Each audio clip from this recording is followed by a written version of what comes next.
Mount Kailash हिंदुओं, बौद्धों, जैनियों और अन्य लोगों के लिए दुनिया के सबसे महान तीर्थ स्थलों में से एक है। इसके दर्शन करना एक दुर्लभ अनुभव है। कैलाश मानसरोवर यात्रा दुनिया की सबसे दुर्गम और सुंदर यात्राओं में से एक है। कैलाश तक जाने के लिए 4 रास्ते हैं। पहला रास्ता उत्तराखंड के रास्ते कैलाश मानसरोवर यात्रा का है। इस यात्रा को केमेन अर्थात कुमाऊं मंडल विकास लिमिटेड द्वारा संचालित किया जाता है। ये यात्रा नई दिल्ली से आरंभ होती है, जिसकी अवधि लगभग 24 दिन की होती है। यह मार्ग धारचूला नारायण आश्रम, पाताल भुवनेश्वर आदि जैसे महत्वपूर्ण स्थलों से होकर गुजरता हुआ लिपू पास पहुंचता है। दूसरा मार्ग सिक्किम के गैंगटॉक से आरंभ होकर नाथुला पास होकर तिब्बत के कांगमा लॉजी डोंगबा होकर दार्जिलिंग तक जाता है।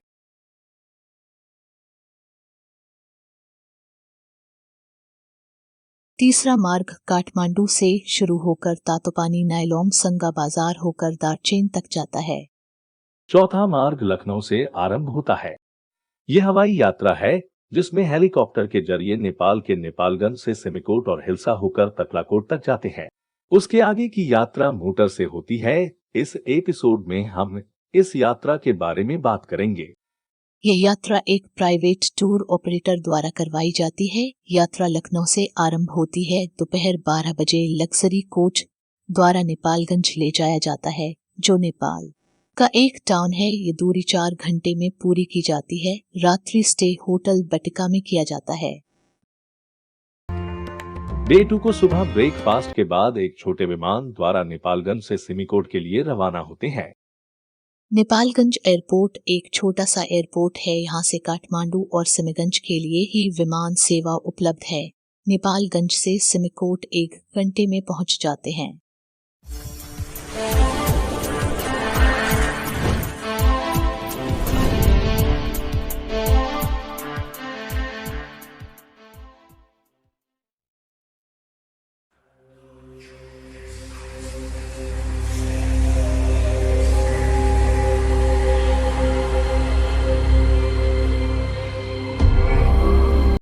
सिमिकोट नेपाल का एक छोटा सा खूबसूरत हिल स्टेशन है। एक छिपा हुआ रत्न है जिसे अभी तक खोजा नहीं जा सका है, जिसकी आबादी 600 के आसपास है। यह समुद्र तल से 2900 मीटर ऊंचाई में स्थित है। यहाँ एक दिन का स्टे किया जाता है। यात्रीगण यहाँ पर दोपहर के भोजन के पश्चात आसपास घूमने निकल पड़ते हैं। यहाँ रात्रि विश्राम किया जाता है।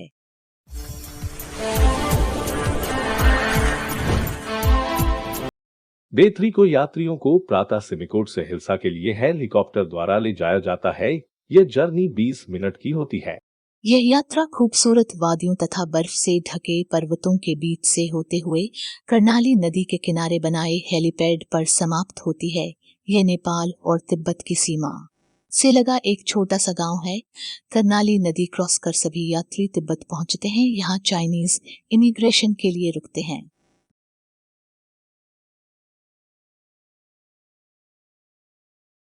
इमिग्रेशन के बाद 20 मिनट की बस यात्रा द्वारा हम पुरान पहुंचते हैं। यहाँ पर चीनी कस्टम द्वारा हमारे सामानों की जांच की जाती है। नेपाली भाषा में पुरान को तकलाकोट कहा जाता है। यहाँ रात्रि विश्राम किया जाता है। तकलाकोट भारत, तिब्बत और नेपाल के बीच में एक महत्वपूर्ण व्यापारिक और सांस्कृतिक केंद्र भी रहा है। कैलाश और मानसरोवर के तीर्थों को जाते हुए हिंदू व बौद्ध तीर्थयात्री अक्सर तकलाकोट में 1-2 दिन एक्लेमटाइज होने के लिए रुकते हैं। हम भी डे 4 को यहीं रुकते हैं। तकलाकोट समुद्र तल से 4000 मीटर ऊंचाई में है।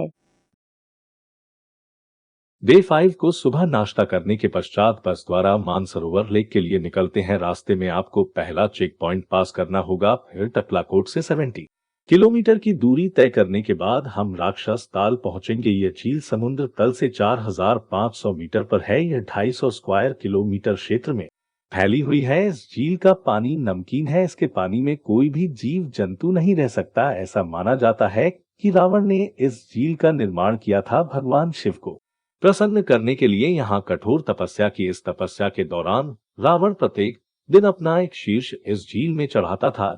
जब 9 शीर्ष चढ़ा चुकने के बाद भगवान शिव प्रसन्न हुए और उन्होंने रावण को दिव्य शक्तियां प्रदान की। राक्षस ताल के दाईं और आपको गुरला मांधाता पर्वत और कैलाश पर्वत और मानसरोवर झील का पहला दृश्य दिखाई देगा। राक्षस ताल से मानसरोवर झील 25 किलोमीटर दूर पड़ती है। ये झील लगभग 320 वर्ग किलोमीटर के क्षेत्र में फैली हुई है कि उत्तर में कैलाश पर्वत तथा पश्चिम में राक्षस ताल है। ये समुद्र तल से लगभग 4,550 मीटर की ऊंचाई पर स्थित है। इसकी परिमिति लगभग 88 किलोमीटर है और औसत गहराई 90 मीटर है। हिंदू धर्म में इसे पवित्र माना गया है। इसके दर्शन के लिए हजारों लोग प्रतिवर्ष कैलाश मानसरोवर यात्रा में भाग लेते हैं। हिंदू विचारधारा के अनुसार ये झील सर्वप्रथम भगवान ब्रह्मा के मन में उत्पन्न हुई थी। संस्कृत शब्द मानसरोवर मानस तथा सरोवर शब्दों को मिलकर बना है, जिसका शाब्दिक अर्थ होता है मन का सरोवर। यहाँ देवी सती के शरीर का दायां हाथ गिरा था, इसलिए यहाँ एक पाषाण शिला को उसका रूप मानकर पूजा जाता है।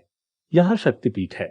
कहा यह भी जाता है कि पुराणों में जिस क्षीर सागर का वर्णन किया गया है कि क्षीर सागर में श्री विष्णु भगवान रहते हैं, वो यही है। बौद्ध धर्म में भी इसे पवित्र माना गया है। ऐसा कहा जाता है कि रानी माया को भगवान बुद्ध की पहचान यही हुई थी। जैन धर्म तथा तिब्बत के स्थानीय बोनपा लोग भी इसे पवित्र मानते हैं।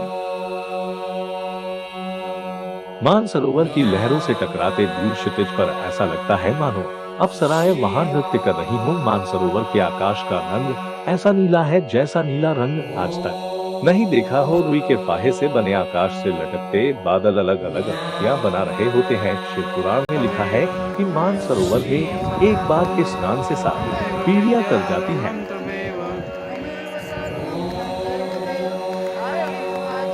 रात्रि विश्राम मानसरोवर के पास स्थित होटल में होता है।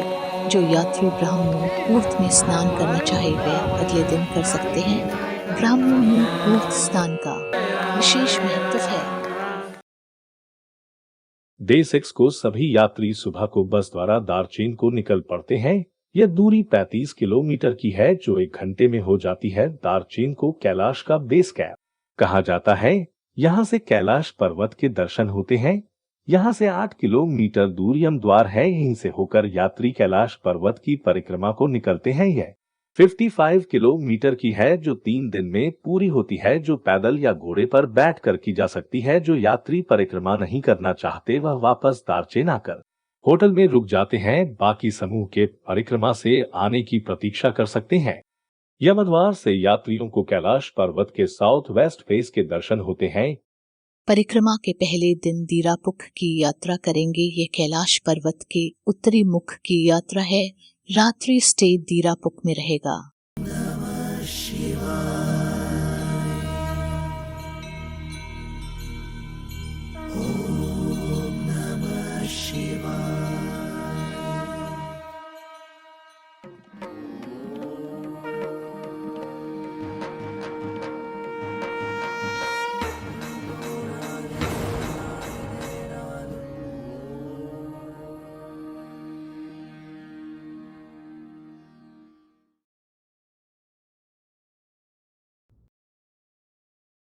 कैलाश पर्वत का उत्तर मुख दीरापुख से बहुत स्पष्ट रूप से दिखाई देता है और कई तीर्थयात्री दीरापुख में दर्शन करने के बाद वापस लौट जाते हैं।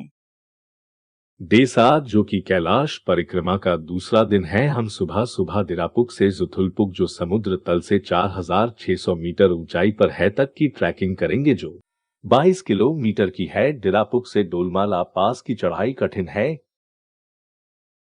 डोलमाला दर्रा समुद्र तल से 19,500 फीट की ऊंचाई पर है। ये पूरी यात्रा की उच्चतम ऊंचाई है।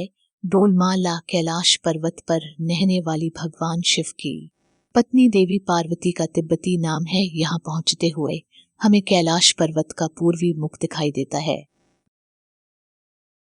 यह दूरी 8 किलोमीटर की है। यहाँ से आगे हमें ढलान मिलेगी। उतरते समय आप दाईं ओर गौरीकुंड देख सकते हैं। लगभग 3 घंटे चलने के बाद हम फेडी पहुंचेंगे। कुछ देर आराम के बाद हम जुथुलपुख के लिए ट्रेक शुरू करेंगे, जो 12 किलोमीटर का ट्रैक है। रात्रि स्टे हमारा यहीं पर होगा। के कारण डोलमाला दर्रे पर ऑक्सीजन का स्तर बहुत कम है और हमें अधिक समय तक नहीं रह सकते हैं। असली मुश्किल डोलमाला पास के बाद शुरू होती है। खड़ी पहाड़ी के कारण नीचे उतरना कई लोगों के लिए बहुत चुनौतीपूर्ण और कठिन हो जाता है। बीच में कई पड़ाव होने से कुछ लोग कैसे नीचे आ जाते हैं। शेरपा इस दौरान काफी मदद करते।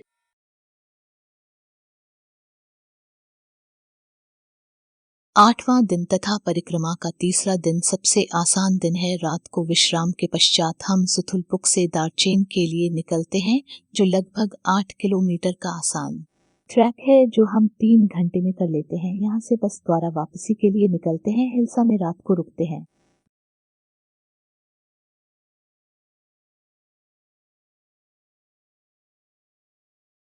नवे दिन हम हिल्सा से नेपालगंज और उसी दिन लखनऊ के लिए रवाना हो जाते हैं। इस प्रकार हमारी 9 दिन की यह न भूलने वाली यात्रा संपूर्ण होती है। इस यात्रा का खर्च प्रत्येक यात्री 1,60,000 रुपए पड़ता है, जिसमें सभी ट्रांसपोर्टेशन, रहना, खाना पीना शामिल है। आपका यात्रा बीमा, आपातकालीन बचाव और निकासी सेवा के लिए बीमा का व्यय आपको करना पड़ता है। और यदि आप कैलाश परिक्रमा घोड़े से करना चाहते हो तो 3 दिन तक के घोड़े का खर्चा आपको करना पड़ता है, जो 30,000 के लगभग प्रति व्यक्ति पड़ता है। यदि तीर्थयात्री गैर बीमारी के कारण तिब्बत की ओर से जल्दी समूह छोड़ देते हैं तो प्रति व्यक्ति प्रति दिन 100 अमेरिकी डॉलर का भुगतान तिब्बत की ओर से दंड के रूप में करना होगा। टीआर, विदेशी मुद्रा केंद्र, एफईसी, वीसा बंटवारे का शुल्क, आवास, परिवहन शुल्क अतिरिक्त होगा। इस वीडियो में बस इतना ही। आपको ये वीडियो कैसा लगा कमेंट अवश्य दें। प्लीज लाइक और सब्सक्राइब भी करें। For watching.